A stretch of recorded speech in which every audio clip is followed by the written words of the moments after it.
показваме как се опъва хамак между две дървета. Следващото нещо, което ще покажем е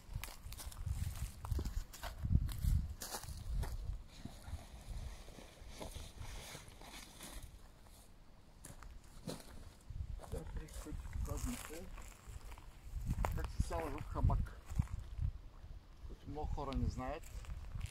Се надяваме да не се изложим.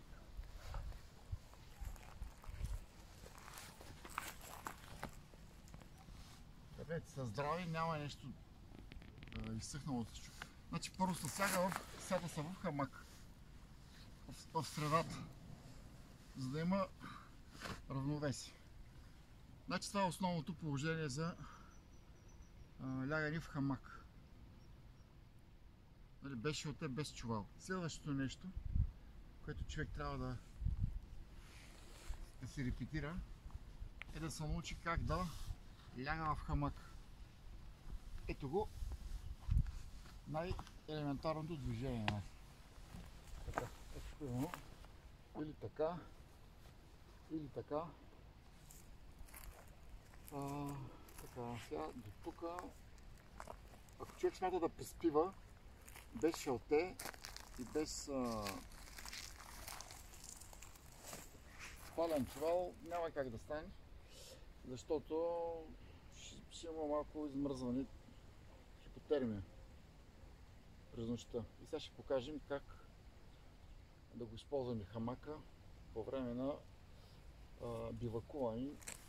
Дали в заслон, дали в гора. Ето го по същия начин наобратно. Може да се люлееш така. Няма как да падне, защото си в средата. И това е начинът да слезеш от него. И в следващия момент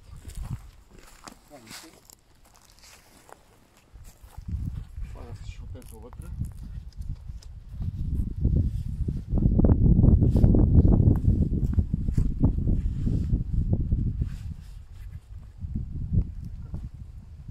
По-високата част е към главата винаги.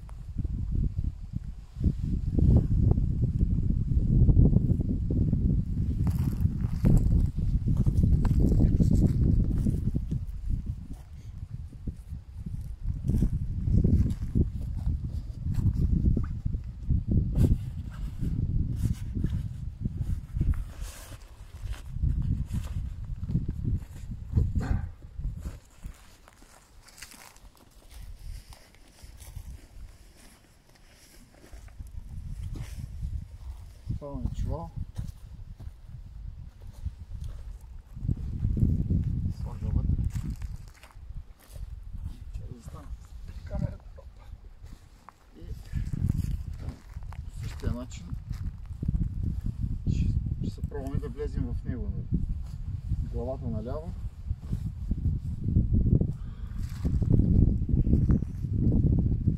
Това чувал не е отварен години. Много си го обичам, но не съм спал с него. И ето го.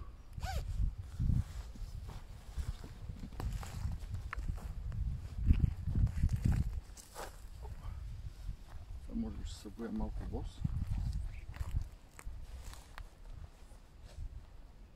И опитваме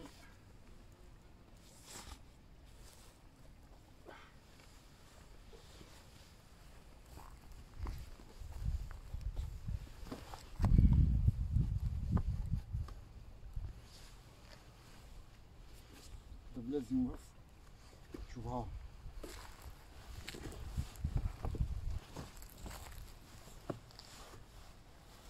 Което не е много проста работа, но постепенно човек добива опит.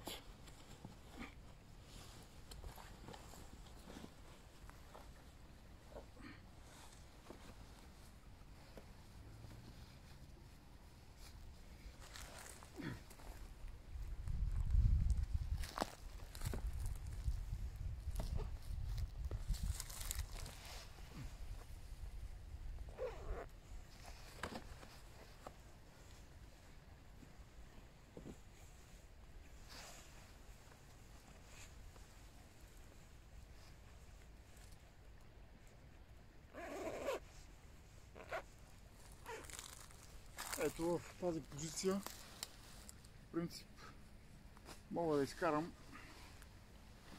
цяла нощ защитен на топло и на релаксиращо място. Това е от мен. Благодаря, че бяхте с нас от брега на река Марица в град Пловдив. До нови срещи!